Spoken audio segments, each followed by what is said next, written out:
Welcome to Gambling with an Edge with your hosts Bob Dancer and Richard Munchkin. Bob Dancer is America's premier video poker writer and teacher. He's written 10 books, including Video Poker for the Intelligent Beginner and the best-selling $1 Million Video Poker. He helped develop the computer software Video Poker for Winners, and in 2004 he was inducted into the Video Poker Hall of Fame. Richard Munchkin has been a professional advantage player for over 30 years and is in the Blackjack Hall of Fame. His book, Gambling Wizards, Conversations with the World's Greatest Gamblers, is a testament to the many ways you can succeed at gambling.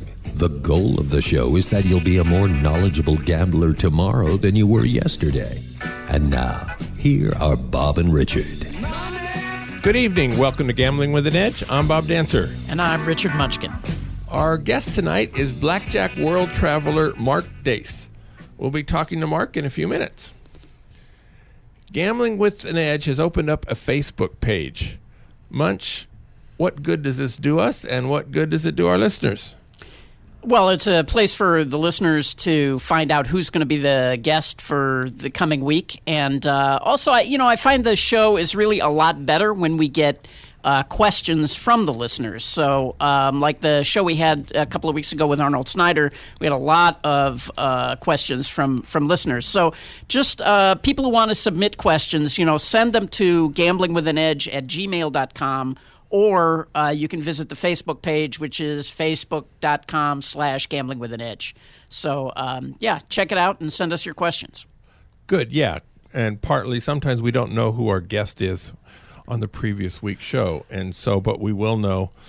I usually put it up on Sunday or Monday. Usually we know by then. If not, we're scrambling. So, but as soon as we do know, I do get it up. So very good. All right, in the news today, Nevada has a new online poker site, World Series of Poker, sponsored by Caesars Entertainment. My expectation is that this will be much more professional-looking website than the existing one sponsored by Station Casinos. Well, they're using 888 software, and 888 is one of the largest online gambling sites, in the world, and they've been in the online poker business for a long time. So yes, I expect their software to be miles ahead of the ultimate software. Very good. Also in the news, the Third Circuit Court of Appeals ruled that New Jersey cannot have sports betting. This will likely be appealed to the U.S. Supreme Court. My guess is that it will eventually succeed, but who knows? Nevada bookmakers don't want the extra competition, but gamblers should want the extra competition. I was really shocked by this. I'm amazed that the Las Vegas books would have that much clout to get it knocked down. So you think that Las Vegas books bought off the Circuit Court of Appeals in Philadelphia? Well, it had to be about money, right? It's always about money. So who else would be pouring money into it? You would think that the Jersey casinos would be pouring money into the pro side. So who would take the con other than the Vegas books, who have a monopoly? And it's really hurt sports betting for people in the U.S. to only have this one market where they really won't even take hardly any money. Interesting. All right, good. Let's talk to our guest, Mark Dace. I first met Mark about 25 years ago when I lived in Southern California and would buy blackjack packages off of him to such Las Vegas hotspots as the Maxim, the Stardust, the Hacienda, and a few others. I gave up blackjack in the mid-'90s, but Mark has continued to play around the world. 2.5 years ago, Mark was on our March 17th, 2011 show where he talked about being robbed at gunpoint at a Ukrainian casino by the casino owner and his henchmen. I strongly recommend that after this show is over, you go back and you listen to that podcast. You can find it on bobdancer.com. That way you can get the benefit of that story and we can use today's show to cover other interesting things that have happened to Mark. Mark Dace, welcome to Gambling with an Edge. Thank you for having me. Do you have a count of the number of different countries that you've played blackjack in? I do, actually. A friend of mine who was in the Navy one day was saying how many countries he went to, and we kind of just did a plotting of the map around the world. And at that time, he was ahead of me, but he's 63 and long retired from the Navy, and I've forged ahead of him, 42. 42. And all 42, those are countries where you played in casinos, or some of them are just countries you visited? I think there was only 2 countries that I just visited that did not have casinos, actually. It's all been pretty much business, so to speak. And how many continents have you been to? Only 5. So do you want to go to the other 2 just to say you've been to all 7? Or? Perhaps. We'll put it on the bucket list. Right. There are casinos in 6, so Yes. Antarctica is a little hard to... Would you like to go to Antarctica? Actually, I would, just Okay. to... Maybe together. Yeah, there you go. Okay. I'm ready. Could I comment on a couple things you were speaking about in the news? Please. By all means. Great. Okay, first of all, regarding the Harris software, I've already heard rumblings in the poker world that they're probably going to charge $4 in rake, which is kind of excessive for online. Whether or not this is true, I don't know. But I guess the stations are only charging $3, and Harris is going to charge an extra $1, and that adds up. I would think that would kill them very quickly. You know, I think the players will see that, and I think market forces will come to bear if that happens. But we'll see. It'll be interesting. And regarding Munchkin commenting about they won't take any action here, I was at an unnamed casino here in Las Vegas a couple nights ago and went to make a couple bets, and it was only $300 bets. They were overnight bets. I guess that's the limit, 300, and was told that I couldn't bet any more because A, they were closing, B, I was betting only the numbers that they had that were the best numbers in town, and I was only betting their good numbers. Well, So I wasn't sure if they wanted me to bet their bad numbers only. I don't know how that works, but That's just so bizarre. Why put the number up exactly. if you don't want people to bet on it? Maybe you want to attract action on the other side, and that's why you make the line a little lower. I mean, I thought that was part of the point behind bookmaking, but yeah, you're right, Munchkin. There's the sports books here are. What words can I use? Pathetic is a good Pathetic. word. Okay, fine. Well, I was thinking of another P word, but okay. But Cantor Gaming has a reputation for taking some big bets. They do, but they also definitely require ID if you want to bet more than 1,000. Uh-huh. And if they don't like the name on the ID, does that then you lose your chance to make the bet? I personally don't know that because I don't present ID. Yeah. Uh-huh. Now, you talked about 42 different countries. Do you have a favorite place in the world to play blackjack in? Wow, to play blackjack in. Well, I used to have a favorite place in the world. Actually, Russia was great. Russia was great. I mean, for playing blackjack. Maybe not for getting paid, but for playing blackjack, it was great. So now wait, that's really interesting because when I, look on the blackjack boards, a lot of people talk about how dangerous the world is and how, they would never go to Russia. Now, you had quite a number of incidents in Russia, right, where you had bad things happen, yet it was still the best place to play, right? We made a tremendous amount of money there.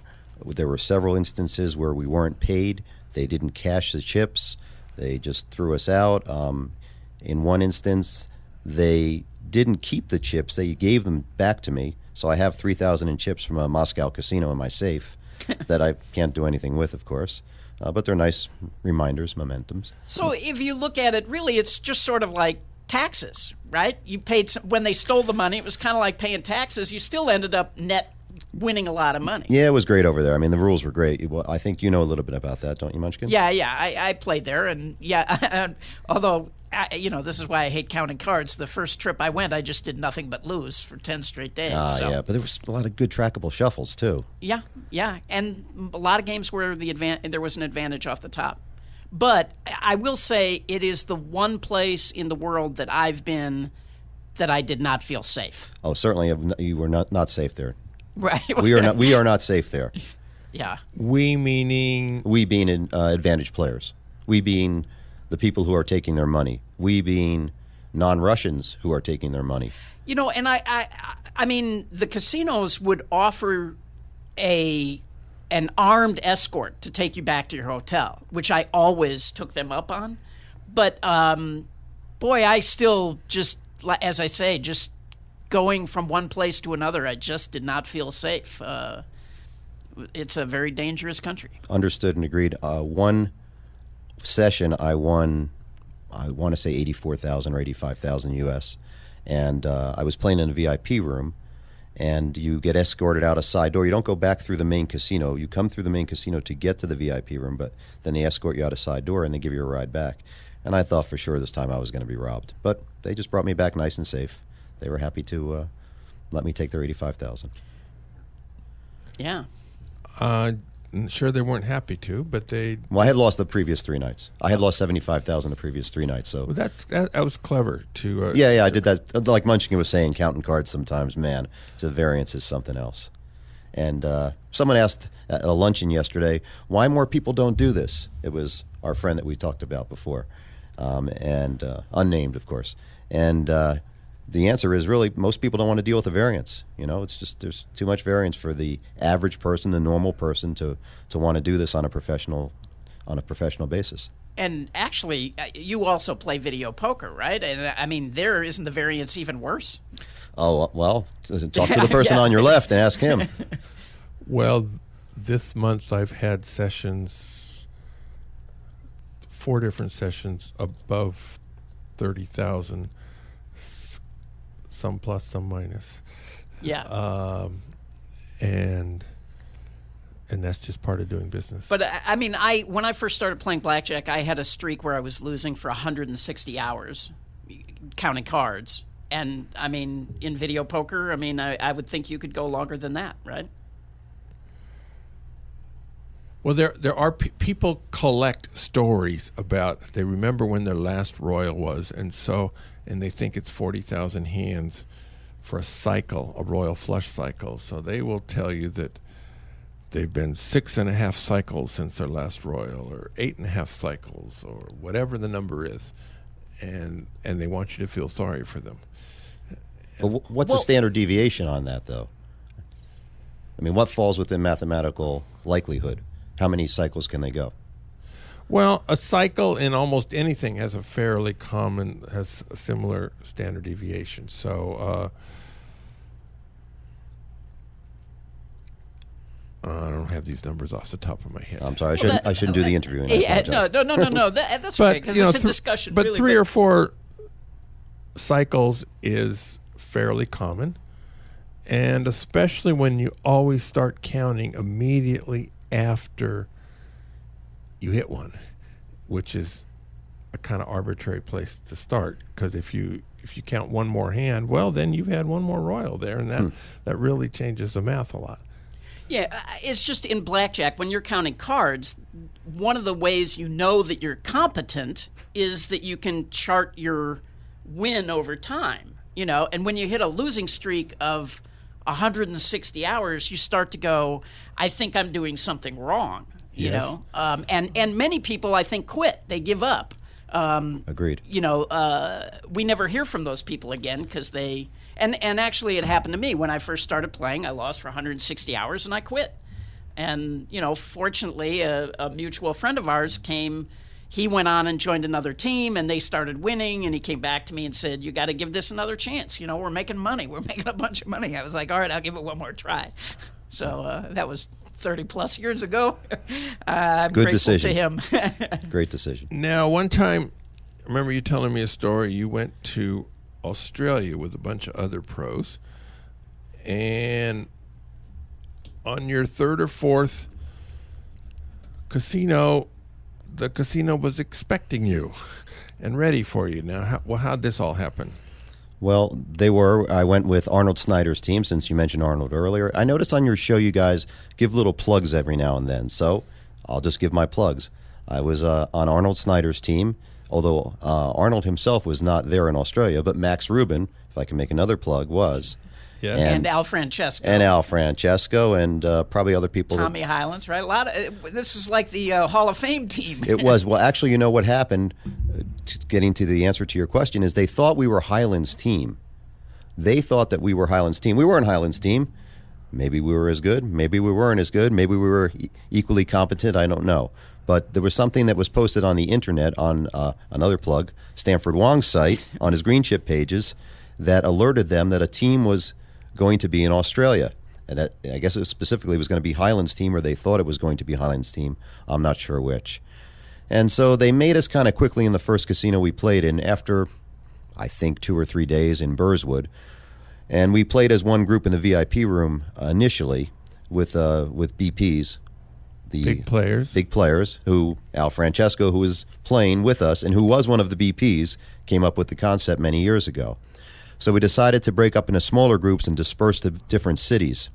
And we'd go in and we'd play a little bit, and they'd kind of kick us out. We went to Townsville, and we went to Sydney, and some people went to Adelaide.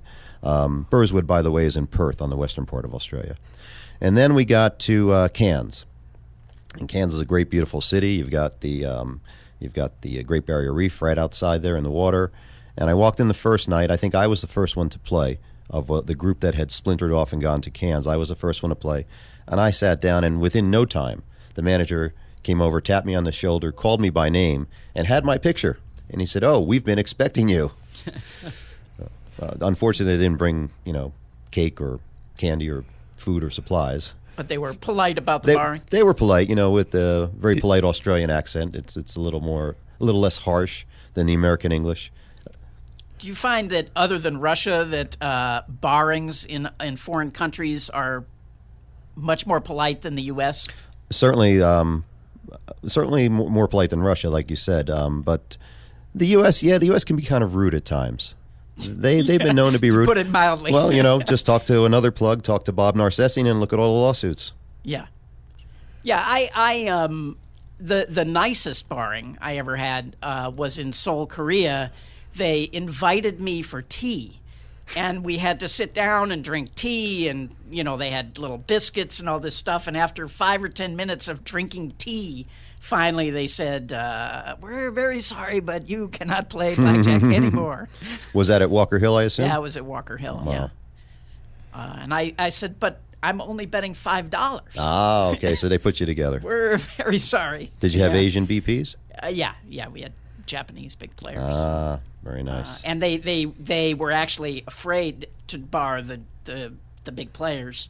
They tried to bar one of the big players, and he said that he would go to the newspapers and the television in Tokyo, and they would never get another Japanese player, and they backed down immediately. Wow! And then it was a while. It was another couple of months before they figured out that there was always some Caucasian at the table when they were winning the money, and then they just started barring the white people, and we were dead in the water at that point. Understood. Yeah, that happens in Asia. In Singapore last year, I was barred at a casino because I was the only other white person, and the white person was being barred.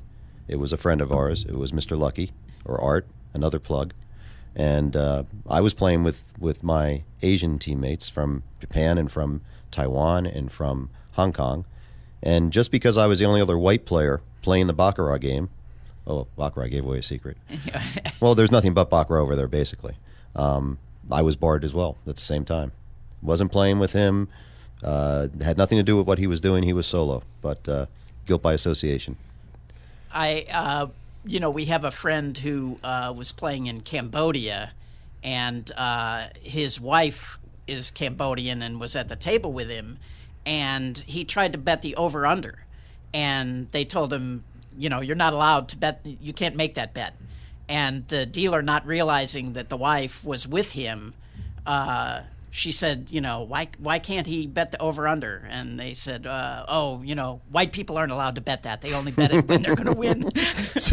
So she then took his chips and grabbed them and bet them for him? She could bet, yeah. She could bet the over-under, but he couldn't. Okay. So, yeah, it's hard to make money in Asia as a Caucasian. It is. Well, usually I travel where I have a second passport. I'm not just an American citizen. I'm a citizen of another country. And I usually travel with both passports, and especially in Asia. It's a European passport. Especially in Asia, I always enter with my European passport. Have you played London much? No, I've not played London at all. For I first went to London 30 years ago, and since that time I've been saying that London is a gold mine that no one has figured out how to get the gold out of the mine.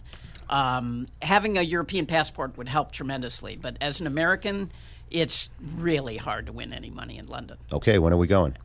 Let's go. So yeah, Phil Ivey's had some trouble getting Yes, some money Phil Ivey. out of Actually, London. he was in the news this Yes. week. He sort of spilled everything that he did and said, "Hey, I was an advantage player and pay me," which they should. I'm curious. What was the result of that? He didn't touch the cards. He didn't mark the cards. No. The fault was the casinos. I'm assuming. Yeah, Correct. Yeah, and not only that, this was part I didn't know until this week.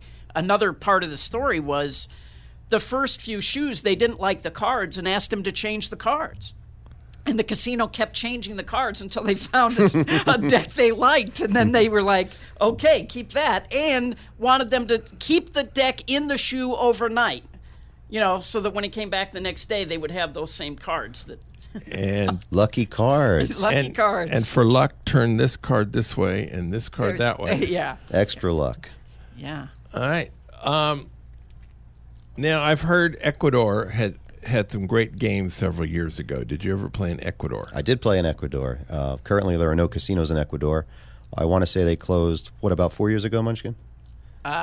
Guessing? I have no idea. Alrighty. I played Ecuador probably early 2000s, and they had great games of very, very low limits. If you found a $100 limit, it was a big game. Most of the games were $50 limit. The one game that I played primarily that I made a lot of money on, well, considering the bet size a lot of money, had a $30 maximum bet. And Ecuador has no currency of their own. They use all U.S. currency, which makes it good as far as not losing out on exchange rates. So that's a positive point, or it was a positive point. The game that I played there, the primary rule that made it so beneficial was you could continue to double as many times as you want. So if, for example, you bet the $30 maximum and you received a hand, we'll say an ace and a 2, a soft 13, and the dealer had a 5 or a 6. We'll make it as extreme as possible. And then you double down, your bet was 60. And then if your double down card was an ace, for example, you could double again on your soft 14. So now 60, and you put another 60, and you have 120. And then if you got another ace, you could double again. And 120 could become 240. So it was a positive edge off the top with that rule and the other rules they had. I believe they had early surrender, which is always a good rule. And we made a respectable amount of money in a short period of time.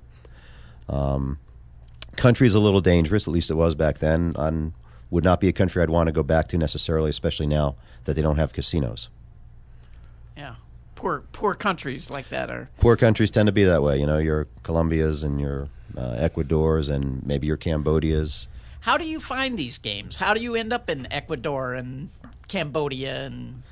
Well, I have the privilege and the pleasure of knowing a lot having networked, having done the right thing for a long time, knowing a lot of great people, including my two friends in this room here, and then other people such as Anthony Curtis. I'll do more plugs. Anthony Curtis and Max Rubin and Arnold Snyder and so on and so forth. And primarily by word of mouth, friends turn you on to games and you turn them on to games, and it just reciprocate. And sometimes they turn you on because they want you to participate with them as a teammate. So just good networking, good network of friends, and doing the right thing. Munchkin, it was you who told me years ago. We had dinner in California when I was down at Hawaiian Gardens doing some banking, and we had dinner one night, and you said to me, "You count the money the right way," or something like that. You count the money good. Count the money right. Yeah, count the money right. You got to do certain things, and that's what you expect the other people to do as well. Boy, that from the time my kids were 5 years old, that's what I told them is, your reputation is the most important thing you have. You got to count the money right. Yeah. So what about going into these countries with cash? I mean, lots of people have had trouble taking cash in and out of countries. True. Some people have been robbed, or I call it robbed. Money's been confiscated either way. The best thing to do is, I think, the information is online now. Everything is available if you go to the website of whatever country or government you're going into. You can see what their limitations are, restrictions if there are any, and just make sure you abide by their rules. In most cases, there are some exceptions. In most cases, if you abide by the rules and do everything the right way, fill out the proper documentation, report things properly, you'll have no problem. In the civilized countries, anyway. Well, what about the countries, though, where they have a rule prohibiting you from taking money out of the country? That makes it difficult. I mean, multiple trips then. You can bank the money or store the money. In Russia, as you know, Munchkin, we had safe deposit boxes at the banks in Russia, and we would keep the money there, so we didn't have to transport it in and out. So just abide by the rules. If you can't take more out than an X number of dollars, then don't. Leave it there in some place secure with a teammate, whatever avenue you find to store the money and come back. It's a great reason to go back with pockets empty and a lot of money sitting there for you to have. So I was telling before we went on the air that one of the ways that I tried to circumvent this rule is when I went into the country, I declared that I was taking, I think it was $50,000 in. Mm-hmm. And they give you a form and they fill it out, and then you're allowed to take $50,000 back out. So when I went into Poland, I said, I'm bringing in $50,000, and the guy said, well, let me see it. And I wasn't really bringing in $50,000, but I had a check that I had made out to myself for $50,000. Uh-huh. So they very carefully, wrote in big letters across the form that it was a check and stamped it and everything. Mm. And so I didn't feel like I could then try to take $50,000 in cash back out. Probably not a good spot. But that did work for me in Korea. I did try that check trick in Korea, and it did work. So 50-50. There are some other tricks that we used for getting money out. One is buying fully refundable airfare tickets. Sure, that's a great one. Taking them out. Another is paying down your American Express bill. You can go into an American Express office and say, here's $10,000, I want to put this toward my bill. Even if your bill is $100. And then when you get back to the States, you can get a refund of the extra cash. It's a great idea. And totally legal. You're not doing nothing wrong. Right. And you mentioned checks. In American Express, there's also traveler's checks. Now, traveler's checks are considered monetary instruments. And so if you bring them open, it's the same as cash. What is the rule? What if I came into the country with an American Express traveler's check made out to you and one to Bob? Right. If you're coming back into the United States and you have all your traveler's checks, if you make them out to somebody else and endorse them, they're no longer a negotiable instrument, so they're not subject to you don't have to declare it. I don't know who would do such things. Yeah. Well, that's not illegal. There's nothing wrong with that. Well, of course not. I've done it. Yeah. So, and the other thing, another trick that we used in Korea was anybody who had access to the army base, which if you're in Korea for any length of time, you meet GIs there who are stationed there. They can send it home certified mail. Oh, really? Nice. And the Koreans don't touch the American. It's U.S. mail if you have it mailed on the base. So so you can send things certified mail, and that's another way you can. Awesome. Interesting.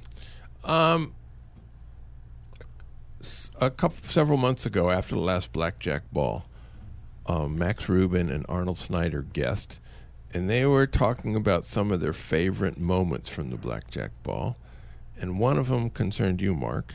Oh. There was I think it was throw playing cards into a hat contest. Ah, yes.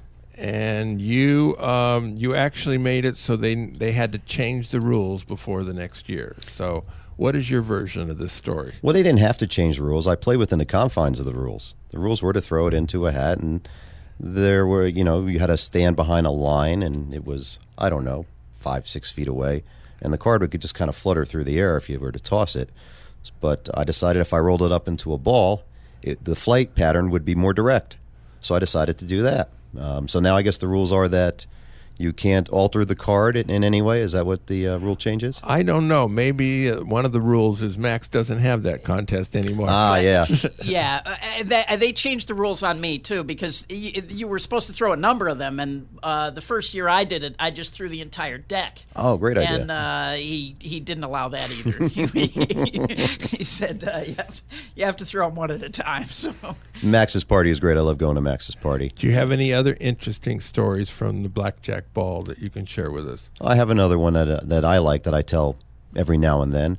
There's the arm wrestling contest, and this I was at the final table, and so was Anthony Curtis. Now, those of you that know Anthony, he's a former state wrestler. He may have been a wrestling champion, if not very close. He was a football player. He was a rugby player. Still now at his slightly advanced age, because he and I are about the same age. Maybe we're all about the same age. Well, I used to be 10 years older than you. I suspect I still am. Yeah, well, we used to play racquetball then, and another story. But he tried to kill me.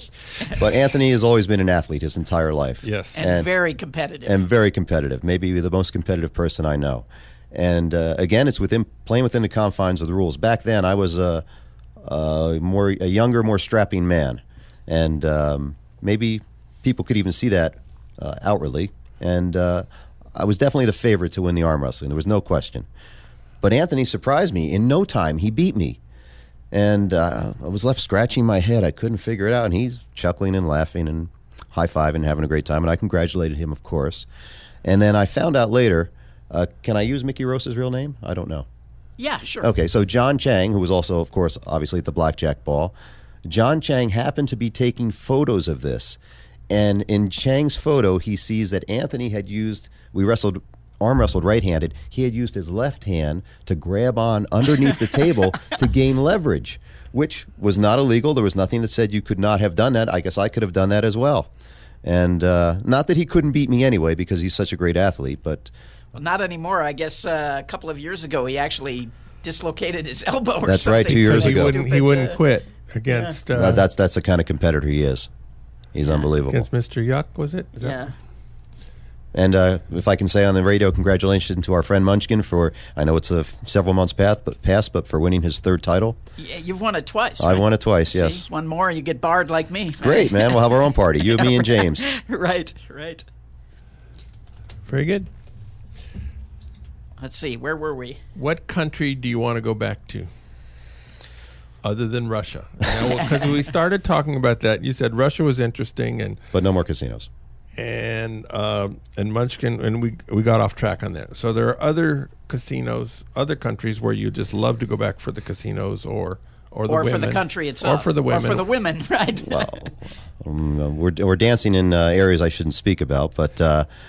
Well, there's a number of them. I mean, I love going to Korea. The food is great. The casinos are good enough. Actually, I love most of the Asian countries that I visit. I haven't been there in a long time. I'd like to go back to Sri Lanka just to go. They have a new casino, and they're opening a second. I heard they're opening a big one, yeah. Yeah. There's some countries in Asia I haven't been to yet that I'd like to go to, but numerous places. There's very few that I don't want to go back to. I'd love to go back to Prague in Czech Republic. I mean, the beer is tremendous. The city is gorgeous. I heard there's a lot of cheating there, though. There may be now. That's good. Thank you for that information. Yeah, I hear that. It's, Prague and Cyprus I hear bad things about, too. So, and as far been to Cyprus? I have not been to Cyprus. I almost went a few months ago. Friends of mine were over there in various countries, and I don't think they made it to Cyprus. And then one country I haven't been to I'd love to go to is actually New Zealand. Not for the gambling per se, but just I hear the country is gorgeous. And they do have casinos there. Maybe I'll find a way to make a few New Zealand dollars. Right. Visit the Great Barrier Reef again. Well, it's the other side, but yeah. It's well, from here, they're right next to each other. True. I mean, it's the other side of the Great Barrier Reef. Now, one borders on the west and one borders on the east. Yeah. You haven't been to anywhere in Africa yet?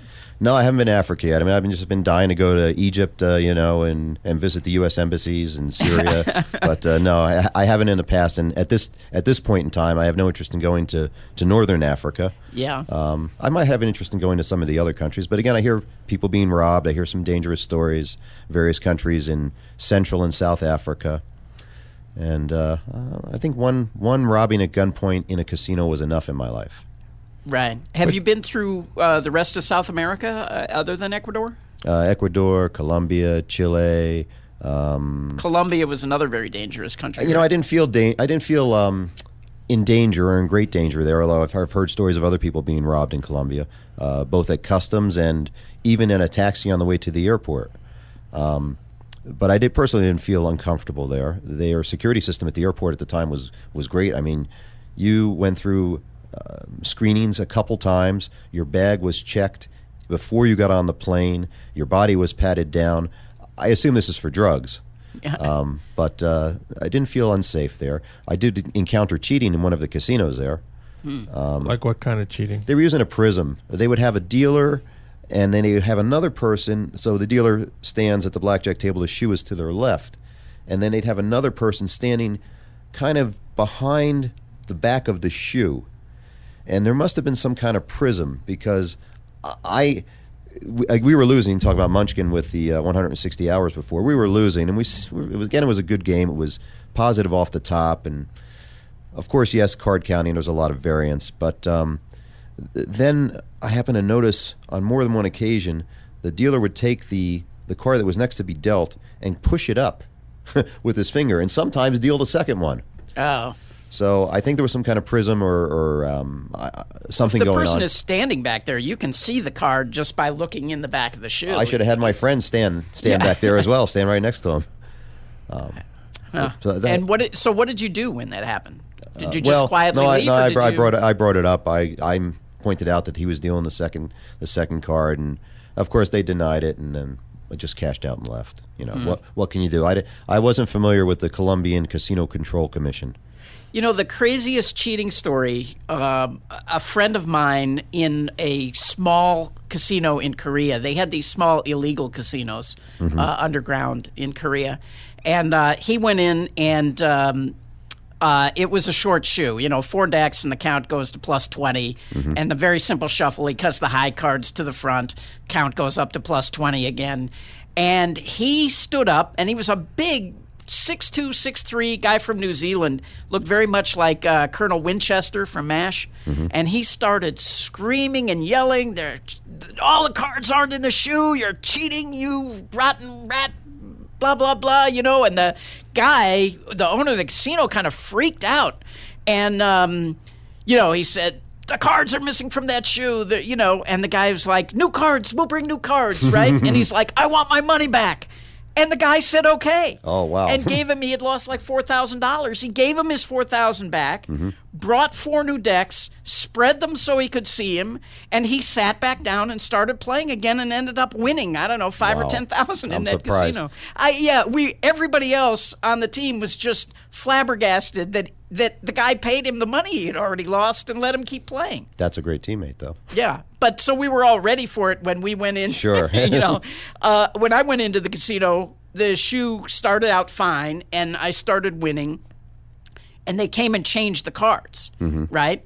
And she picks them up, and she's going to shuffle them without spreading them. And I was like, spread the decks.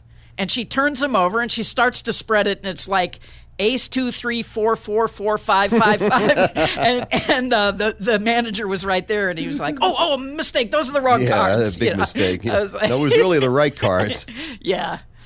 Well, I guess if you were playing quick quads in video poker, it would be great with all those extra 4s and 5s, and you could add things together and make different combinations. Now, have you run into a lot of cheating around the world? Enough. I mean, for the most part, the games are on the up and up. You find some everywhere. You find a little bit here and there. Not so much. I think most of the games are honest. Most of the places I've been to, anyway. And what kind of cheating did you encounter when you did encounter it? Well, what you had just described, a short shoe, certainly, or extra cards, and it was also in an underground casino. And the incident I spoke about in Colombia, for example. That's much harder to detect. The short shoes are pretty obvious because they're never subtle about it. Well, they don't want a 0.5% edge. Yeah, of course, yeah. Well, I was in the same casino with another person in the one in Colombia, and we're both at different tables, and we're both experiencing these unusual fluctuations, and we both kind of noticed at the same time. He had also noticed, and I noticed, and anyway, I'm stumbling on what to say as far as how we ascertained it, but we had discussed it a little bit. We knew something was wrong. We didn't know exactly what was wrong. We knew something was wrong, and then you just keep your eyes open, and if you're fortunate enough like we were, you figure it out. But a lot of times, many probably been cheated many times and don't know it, because that's the gift of a great magician, for example. You know, you don't know the trick. Premature shuffling or preferential shuffling, does that happen much? Oh, certainly. Out there, no, I'm really just moving the cut card up. You know, you'll play one shoe, especially if it's a trackable game, and the cut's 1.5 decks, and then the next shoe or 2 shoes later, the cut's 2.5 decks, and close to 3. And now the segments get so mishmashed together, you really don't have a tracking situation. One time in Aruba, I was tracking, and I was playing with a couple of friends, and it was more of a social thing. I was there with the manager of a heavyweight boxer who actually fought for the heavyweight title, Andrew Galata, and I was there with his manager and another friend of mine who's a card counter, and we're playing, and it's a casino where they know me because I've been going to Aruba for years. And then they decided they're going to wash the cards all of a sudden at the end of a shoe. And I decided when I had my drink, instead of putting it exactly in the drink holder, I was going to put it on the lip of the drink holder, and it was going to spill all over their cards, so they would really get wet and be washed, and they could go ahead and change them anyway. That was a clever. Were you able to carry that out? Oh yeah, I was. I have a little bit of coordination, so yeah, certainly, it was great. Sometimes but when you do the same thing 8 different times. Oh, carry it out. No. We played one more shoe and left. After the fresh cards game, we played one more and left. It's common in different countries that when you start winning, they start changing the shuffle just to try to do something differently. Shuffle A, shuffle B, shuffle C. Yeah, and often the shuffle gets better. Yes. Yeah, of course. And I've also run into where, as you said, the cut card moves up, to half a shoe or whatever, and if you keep playing, sometimes it just moves back. It does. They decide, oh well, I guess that didn't bother them, so let's go back to exactly. Yeah, just call their bluff. Keep playing. In Russia, one of the games we played, maybe you played this one as well, Munchkin. They had 2 cut cards. Do you remember that one where they had a cut at 3 decks, and then they had a cut at 1.5 decks. And when you got to the 1.5 deck point, if anyone at the table, and usually I played in the VIP room by myself, so I was the only player at the table. If anyone at the table wanted a shuffle, you could request a shuffle, and the shuffle was trackable enough that even with just the 1.5 deck scene, we could kind of perpetuate putting cards in the front, and it was maybe 80% of the time. At the 1.5 deck mark, we'd be saying shuffle, and the dealers would be confounded because the Russians would never shuffle. They want to keep playing. They can't be betting and trying to win money when they're shuffling. And I would say shuffle. He'd say shuffle, and I would say shuffle. Shuffle? And very confused with this look of confusion. Okay, I'll shuffle. That's my job. Yeah. Actually, I think that place, was that in the cave?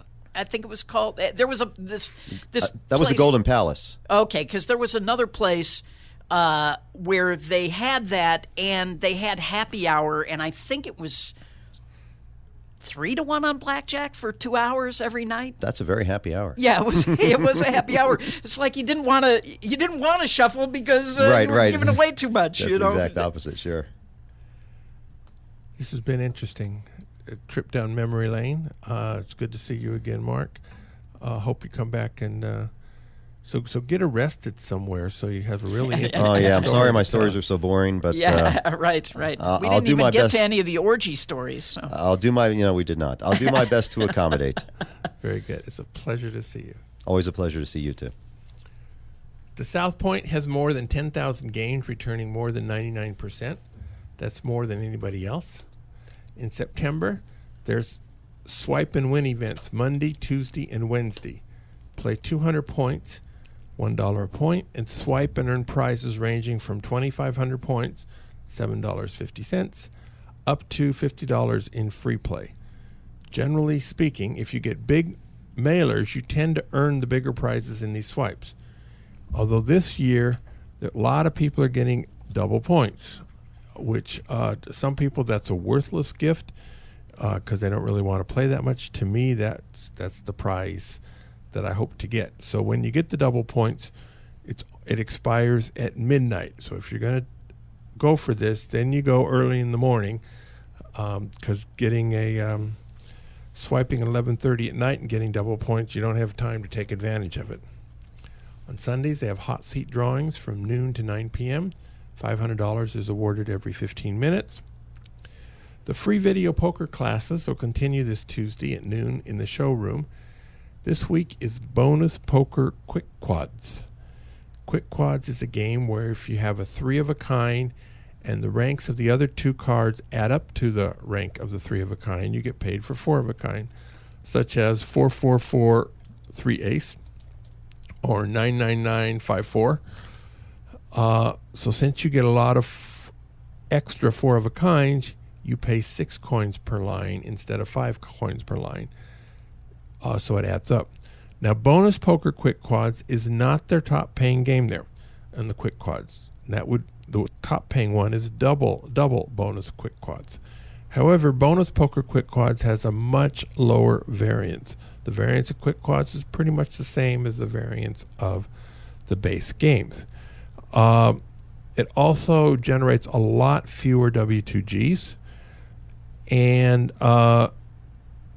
so there are people who prefer the game. They can't take the swings, and they don't want the W2Gs. At the Palms, this weekend, through the rest of September, they have the 102,000 Great Gridiron Giveaway.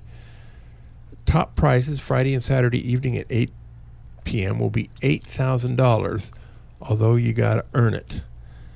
They're going to call 5 people. First person called and there has to toss a football through a 16-inch hole. If how much he gets for it depends on whether he tries it from 10 feet away, 15 feet away, or 20 feet away. So he can get 3,500, 5,000, or 8,000. A miss on any of them is worth 2,500. So far in the drawings, in times this one, everyone has missed. A year ago they did this, and 1 person out of 8 got it. Now, persons 2 through 5, they are your cheering section. And to bribe them to cheer well, they get 15% of whatever the thrower gets. So from 8 p.m. to midnight, Friday and Saturday, there's 5 times drawing tickets. Last year, I was planning to throw underhanded, since I used to be a slow pitch softball pitcher in my younger days. I have more coordination throwing underhanded than I do throwing a football in the normal way. Now, I was never called first, so I never got to put that in action.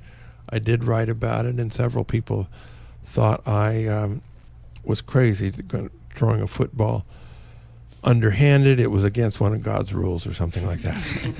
So for the PEW Play, Earn, and Win, it's travel. They have the top 2 prices that you can get are suitcases with 4 wheels on them each. So there's a big one and one that'll fit in your overhead for 40,000 and 48,000 points. You keep your bags. Tuesdays and Thursdays, you also can play to get Rebel gas cards. $45,000 coin in on Tuesday or Thursday. Video poker gets you a $100 gas card. So that is a 0.225% rate. The other rates, it's around there. They're not all exactly 0.225, but it's in that neighborhood. Since the normal cashback free play is 0.25%, this is equivalent to double points, almost. At videopoker.com, this Sunday night, they are having a meet and greet with at 6:30 to 8:30 at Planet Hollywood on the 2nd level in the mezzanine. An open bar, hors d'oeuvres. You do need to sign up in advance, and the signing up requires a $20 deposit, basically to keep the complete mooches out of there, I suppose. You do get $10 free play back, and so I will be there. They've signed up quite a few people. They usually have these the night before G2E, begins, and they're doing that again this year. G2E Global Gaming Expo is where all the game manufacturers and other people present their wares. So there'll be the new video poker games, new table games, casino uniforms, consultants, surveillance stuff, anything remotely to do with casinos and gambling will be there. I will definitely be there on Wednesday and Thursday of next week. I hope to spend quite a bit of time next week telling you about some of the interesting things that I see at G2E. Munchkin, are you going to be at G2E this year? Well, I was planning on it. I thought that it started on Monday, so I was thinking about going on Monday, but now I'm hearing it may not start until Tuesday, so I don't know is the answer to the question. I don't know if I'm going to make it or not. So, well, I think it's G2E itself starts on Monday on the class parts. You can sign up for various seminars. There's a slot department, there's a surveillance area, there's a food and beverage area, and you can sign up for so they're going to have a lot of these lectures on Monday. But Monday is a setup day for the exhibit hall, and the exhibit hall is what probably you would find most interesting, and that's going to be Tuesday, Wednesday, and Thursday. Yeah, so I don't think I'll be able to make it, which is too bad, because I do like it when I do like going to it. But I don't think I'll be able to make it this year.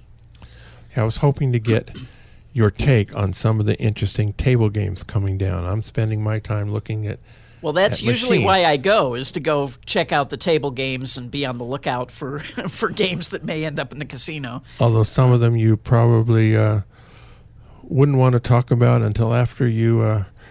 Yeah, that's true. He's a man of honor. Well, and in an honor of his teammates, he wants to keep things quiet. Yeah, exactly. And whereas in the video poker, I usually, you often don't find out about the games. You can see the rules of the games, but in the G2E show, they are very loose pay schedules. So for any game, a manufacturer will put out a 94% version, a 96% version, 98, 99, 100. And so the casino gets to choose what version they want in their casino. Well, in the show, it's always the 100% version or something really loose. So everybody wins and go, wow, this looks like a lot of fun. Plus, they usually have a gaff button where if you hit the service light or something, you get a choice of what you want. Would you like 4 4s dealt next time? Well, you just hit this button and all of a sudden 4 4s hit, or 4 aces, or a royal flush, or something. And so you tend to lose sight of how difficult the games actually are in the casino.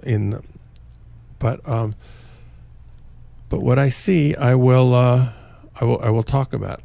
Last year, I was able to, in the month before, I get to go up to Reno and look at IGT's new game.